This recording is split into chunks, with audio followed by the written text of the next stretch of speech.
శ్రీమాత్రే నమః. ఓం నమో భగవతే వాసుదేవాయ. ఓం నమస్తస్మై గణేశాయ బ్రహ్మ విద్యా ప్రదాయినే యస్యాగస్యాయతే నామ విఘ్నసాగర శోషణే. ఇలా ప్రతినిత్యం ప్రార్థించండి, దిగ్విజయంగా ముందుకు సాగండి. ప్రాతకాలంలో మేలుకుంటూనే మహాగణపతిని స్మరించండి. ప్రశాంత చిత్తంతో నిత్య కార్యక్రమాలు నిర్వర్తించండి. జయము, గౌరవము, కీర్తి, అదృష్టం లభిస్తాయి.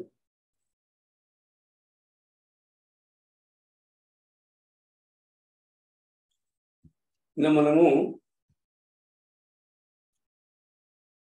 రుక్మిణీదేవి కృష్ణ పరమాత్మకి ఒక సందేశం పంపించింది. ఆ సందేశము ఏంటి అనేది మనం చెప్పుకున్నాము. ఇప్పుడు దాని తర్వాత దాని కొంచెం ముందు నుంచి కంటిన్యూ చేసి ఏం చెప్పింది అనేది మనం చెప్తున్నాము. అంకిలి చెప్పలేదు చతురంగ బలంబులతోడ ఎల్లి ఓ పంకజనాభ, నీవు శిశుపాల జరాసుతులను జయించి నా వంకకు వచ్చి రాక్షస వివాహమునన్ భవదీయ శౌర్యమే ఉంకువ చేసి కృష్ణ పురుషోత్తమ చేకుని పొమ్ము వచ్చేదన్.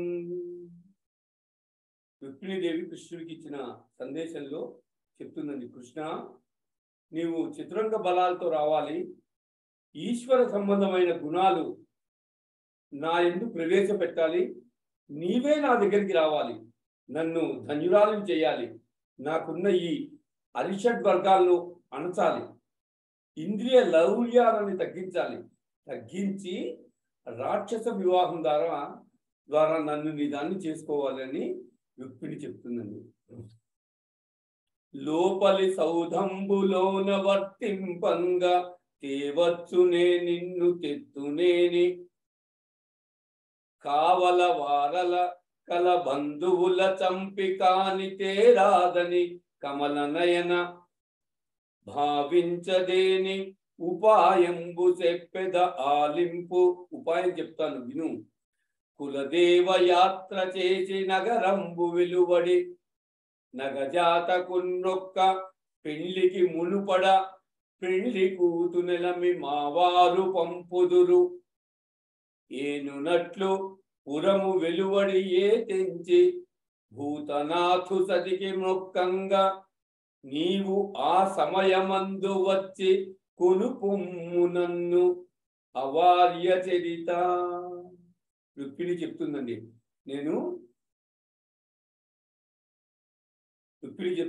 రుక్మిణి నువ్వు చెప్పావు బాగానే ఉంది, నిన్ను నా దానిగా నేను చేసుకోవాలని అంటున్నావు, మంచి చేసుకుంటాను.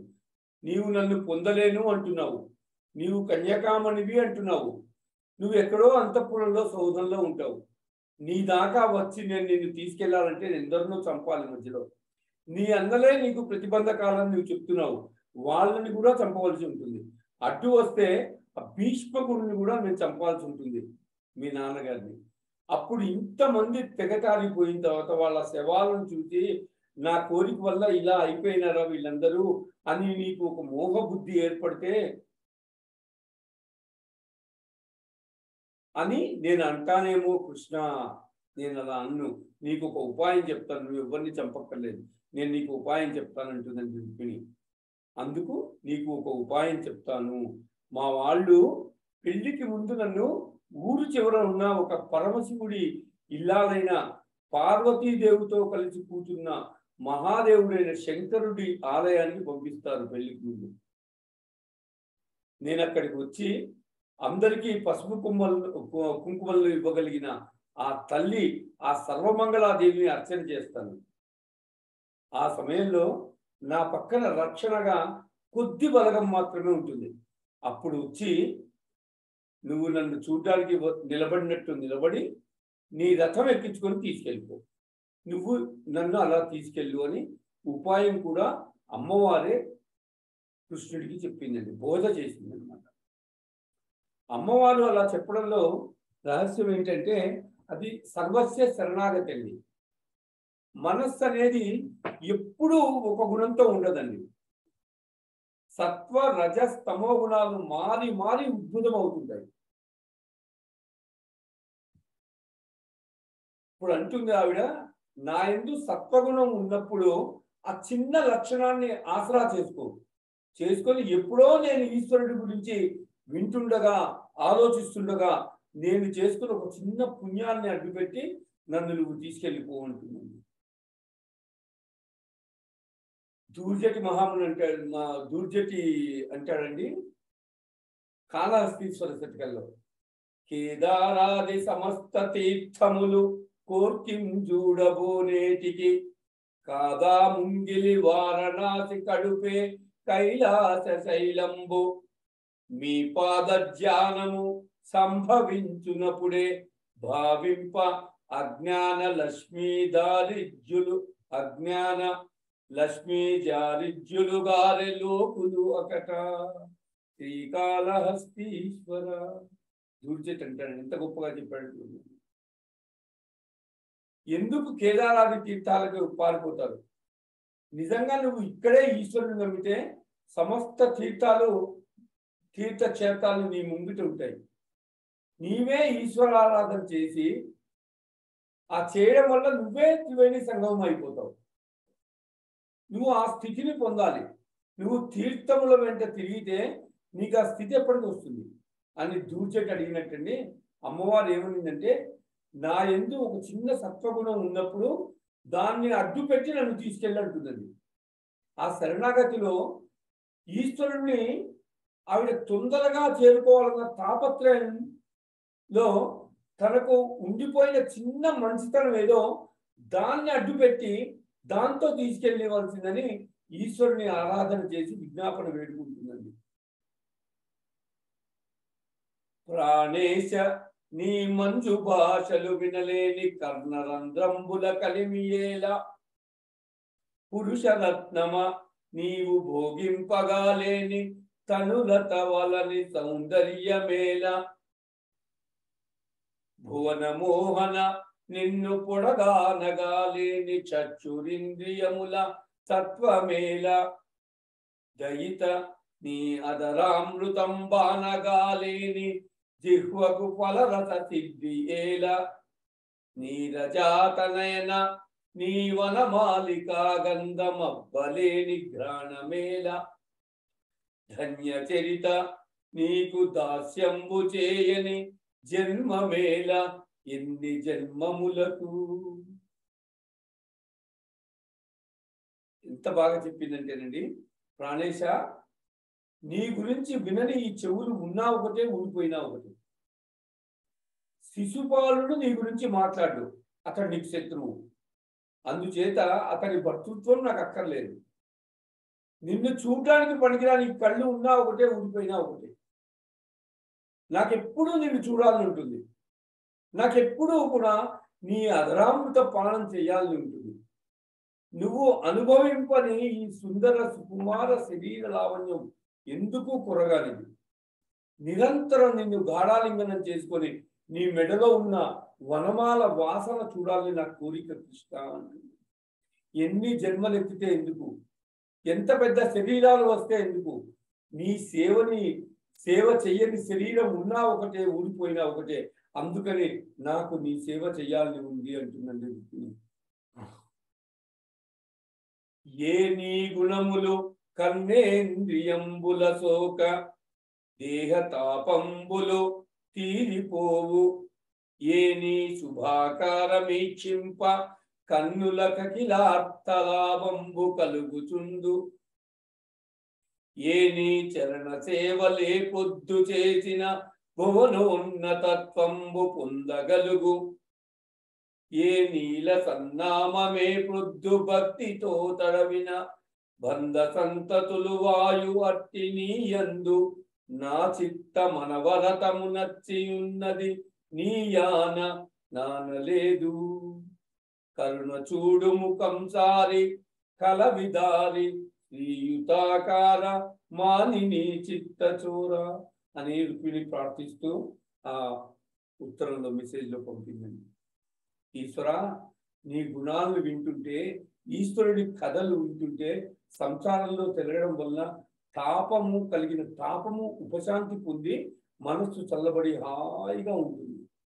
ఒక్కసారి ఆ వెంకటాచల స్వామి వారి వద్దకు వెళ్ళి నిలబడి మీరు ఆయన ఆపాదమస్తకం, ఆయన పదాలకు ఉన్న తొడుగులు, ఆయన కట్టుకున్న పెద్ద జరి అంచు పంచ, ఆయన వేసుకున్న పెద్ద సాలగ్రామాల మాల, దాని నుండి వేలాడుతున్న పుష్పమాలలు, బలిష్టమైన తొడలు, నందక ఖడ్గము, కనపడే పిడి, మోకాళ్ళ మీద పెట్టుకున్న మంజీరాలు, పాదాలకు పెట్టుకున్న కడియాలు, నడుముకు పెట్టుకున్న గజ్జల వడ్డానము, దానికి ఉన్న చిరుగంటలు, సన్నటి నడుము, చక్కటి నాభి, విశాలమైన వక్షస్థలము, ఇటు శ్రీదేవి భూదేవి వాళ్ళకు చుట్టిన కనకాంబరాల మాలలు,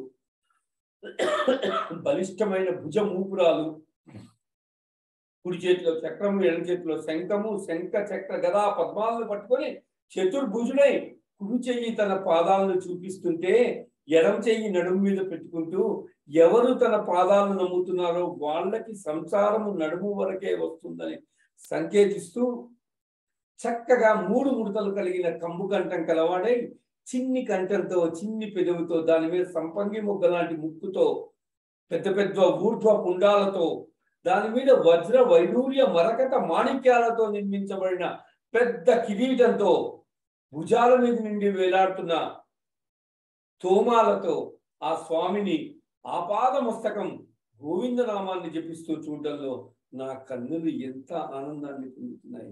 సంసార పాశాలు తెగిపోయి పునరావృత్తి రహిత శాశ్వత శివ సాయుధ్య స్థితిని ఇవ్వగలిగిన నీ నామాన్ని పలుకగలిగిన నాడు నా నోరు లేకపోతే నాకు ఇంత పదవి అక్కర్లేదు, ఈశ్వరాన్ని నిన్ను చేరుకోవాలని నేను కోరుకుంటున్నాను. శ్రీయుతమూర్తి, ఓ పురుష సింహమా, సింహము పాలి సొమ్ము గోమాయువు కోరు చందమున మత్తుడు చైత్యుడు, నీ పదాంబుజాయిని అయిన నన్ను వడితా కొనిపోయేదనంచునున్నవాడు ఆ అగమాదముండెరుగడు అద్భుతమైన భవత్ప్రతాపము. నీకు చెందవలసిన నన్ను శిశుపాలను పెళ్లి చేసుకోవాలనుకుంటున్నాను. వాడెవరు నన్ను వివాహం చేసుకోవాలి?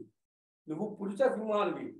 సింహం తినవలసిన పదార్థాన్ని ఒక నక్క తిందామంటే సింహం నక్కను ఎలా చీల్ చేస్తుందో అలా నువ్వు వచ్చి నీ ప్రతాపం ఏంటో చూపించి ఆ శిశుపాలుని పరిమార్చాలి, నువ్వు నన్ను చేపట్టాలి, ఇది నా ప్రార్థన అంటుందండి. ఘనులాత్మీయతమో నివృత్తి కొరకై గౌరీచు మర్యాద ఎవ్వని పాదాంబుజమందు మునుగన్ వాంఛింతురేనట్టి నీ అనుకంపన్ విలసింపనేని వ్రతచర్యన్ 100 జన్మంబులన్ నిన్ను చింతించుచు ప్రాణముల్ విడిచెదన్ నిక్కంబు ప్రాణేశ్వర. నీ పాదముల నుండి శ్రవించే ఆకాశ గంగ యందు మునక వేయాలని కోరుకునే మహాపురుషుల వలె ఈశ్వర, ఈ జన్మకే కాదు 100 జన్మలైనా సరే పొందితే నిన్ను పొందుతాను, పొందకపోతే నీకోసం వ్రతాలు చేస్తాను, అంతేగాని అన్యులను మాత్రం భర్తగా అంగీకరించను ఉంటుందండి. స్వామి ఈ లేఖను చదివి దాన్ని పక్కన పెట్టాడండి. పక్కన పెట్టి ఉత్తరం ఎవరు తెచ్చారు? అగ్నిజ్యోతనుడు. అగ్నిజ్యోతనుతో అంటారు, ఈ పిల్ల నాకు లేఖ వ్రాయడం కాదు, ఈ పిల్ల గురించి నేను ఎప్పుడో విని ఆ రుక్మిణీదేవిని వివాహం చేసుకోవాలని నేను నిద్రపోగొట్టుకుంటున్నాను అన్నాడండి ఆయన. ఎంత తొందరగా అవుద్దామా అని అనుకుంటున్నాను అన్నారండి ఆయన. ఈశ్వరుడి దృష్టిలో అండి రాత్రి నిద్ర లేదు అని అంటే దాని అర్థం ఏంటి? ఎవరు తనని పొందాలనుకుంటున్నారో అటువంటి వారిలో అజ్ఞానాన్ని తీసేసి వాళ్ళను తాను పొందడానికి ఆ మహానుభావుడు ఆర్తి చెందిపోతూ ఉంటాడు. అదే అన్నమాట అర్థం. అప్పుడు అగ్నిజ్యోతనుడు అంటాడండి,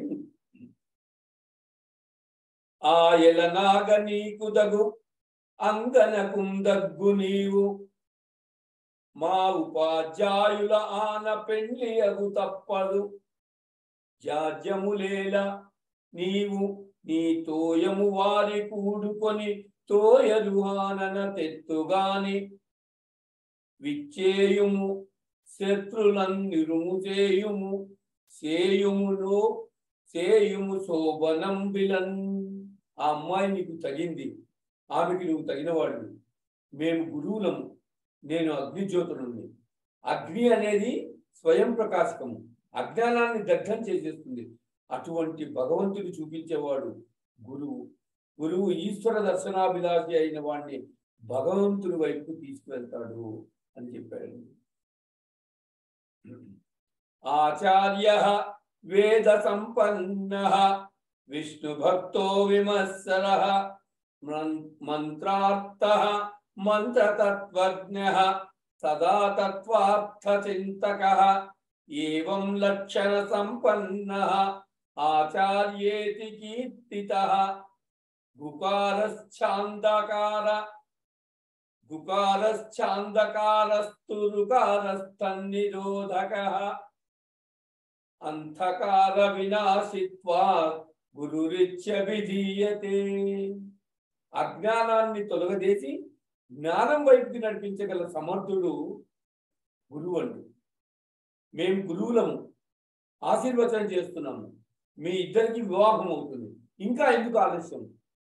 ఈ లోకంలో ఒక గొప్ప సాంప్రదాయాన్ని నిలబెట్టు, శరణాగతి చేసిన వారిని ఈశ్వరుడు రక్షిస్తాడు అనే ఒక ధైర్యం నిలబడాలి. కాబట్టి కృష్ణ నువ్వు వెంటనే బయలుదేరి రావాల్సింది అని చెప్పాడండి. చెప్పేటప్పటికీ ఓం నమో భగవతే వాసుదేవాయ.